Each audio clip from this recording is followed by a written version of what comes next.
Rolling. Remark. And action. Good sirs, gracious good afternoon to thee and thee. May I present Madame Lupin's terpsichorean troupe of traveling thespians? Normally the way you shoot an animated movie is, well, it's only for sound, so you're in a very sterile booth with no one to play opposite except the director. So it's a very isolating experience. Suspend your disbelief and experience entertainment's tragical, comical, historical, and bilingual. And what we're doing on this project that's different is we've got all the actors together, ensemble, interacting with one another, kind of trying to get that magic that happens when the actors are together. So we're getting a lot of improv and interesting accidents and things that you don't get in a recording studio with a single actor. Bang, you hear a gunshot, bang, and just give me 3 seconds of... Animation's not a genre, it's a technique for telling a story. So why abandon the things that, you know, you've kind of relied on in your career? When you're making a film, you've got everybody on set, and everybody gets on their game because there's another actor, and they're reacting to each other. Blend in. What are you saying? Too late. No, it's not too late. It's not too late. I'm blending. Watch me blend. I'm a blender. Oh. Hey, psst. What are you doing? I'm blending. Go blend somewhere else. He's saying calm down, you guys are crossing. Yep. Next time we see you, you're in the crowd. Yeah. And then we're set. Just the interaction that you get from other performers, it's just so much more creative and so much more rewarding, really, as a performer. There's conjunctivitis. It's her runs in the family.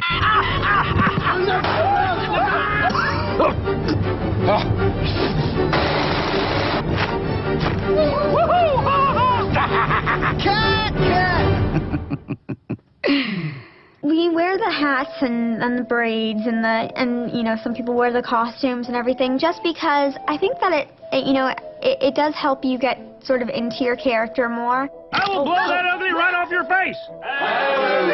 I'm getting tutued. I think they help facilitate the character that you're doing. I mean, I know it does me. I don't generally walk around like this, but it adds something to it for me. I wear a different poncho, a different color. This is his own. Hold on now, Jake. There's no need. And then he turns on you. He puts you in your place. It's not like it would be actually if we were filming a scene, per se, but I think it's probably very helpful. As a matter of fact, I had the pleasure of meeting one of our animators on the set one day, and he was very sure about the need for that. Hold on there, Jake. Let me do my job. You brought me in there. We're going to play this thing out to the end. Normally what we'd do is we'd film ourselves doing various scenes and use that as reference. But if we can reference Johnny Depp's behavior and the quirks that he has, I mean, it's just going to help the animation so much more. It's just going to inform the character a lot better. Help! Open the door! Instead of motion capture, it's kind of emotion capture.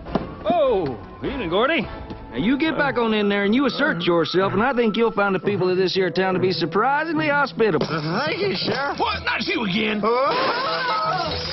I stand corrected. What I said to Gore is the best description of it is kind of like being on the Carol Burnett show or Hee Haw or something. Which one of you fellas needs a checkup? Gore and Johnny have no reservations about playing, and it sort of frees everyone up or gives us permission to really physicalize and vocalize the lives of these characters. You know, give me a little laugh. Oh, what? There are times when you sort of come out of character and think, wow, I'm acting opposite Johnny Depp. But Johnny's such a professional, and he puts you so at ease, and he's so gregarious and ingratiating that he's just made the whole process feel just really easy. Only takes one bullet. You ain't got the nerve. It's lovely to work with Johnny. Johnny's a gentleman. He's a charming guy. He's a funny guy. He's incredibly smart and clever as an actor. Good thing I brought some backup. He's also, you know, as a leading man, he's very welcoming and generous. And now he owes me dinner.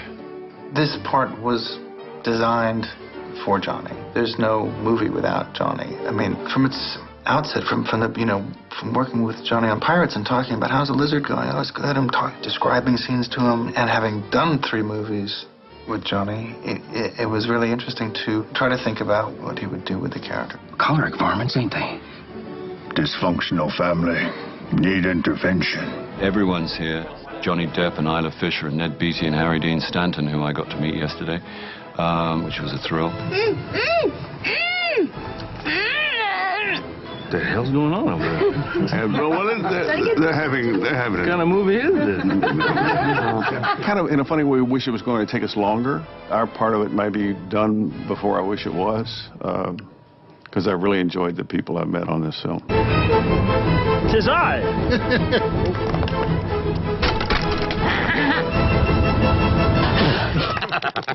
Now that's what I'm talking about. Such an amazing cast. For people who will never be seen.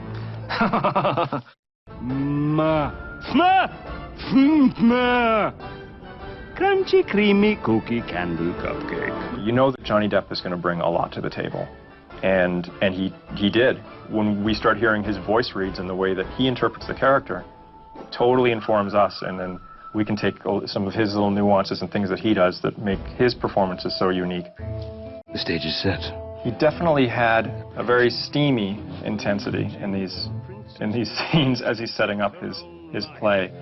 As you can see, we'll get various performances from Johnny on this so that we can extract bits and pieces and the parts that Gore thinks work best. Is to take her own life.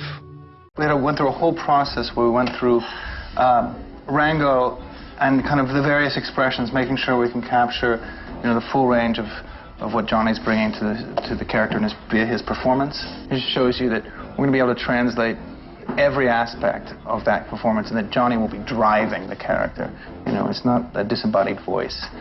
He is Rango. I'm from everywhere there's trouble brewing and hell waiting to be raised. Papa's going to work to be a lizard. Name's Rango. Daddy has to be a lizard today. What more do you say? And whatever you do, don't look me in the eye. Stay out of my peripheral vision. What they had in that animatic was so good, I honestly went to Gore and thought, I don't think you need me, really. Which is a wedge-shaped area of optical visuality in a 90-degree arc.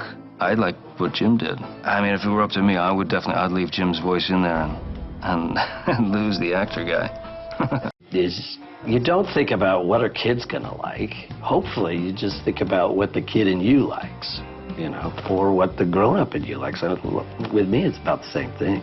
You could be 3 and you can be 93 and virtually get the same kind of charge out of it.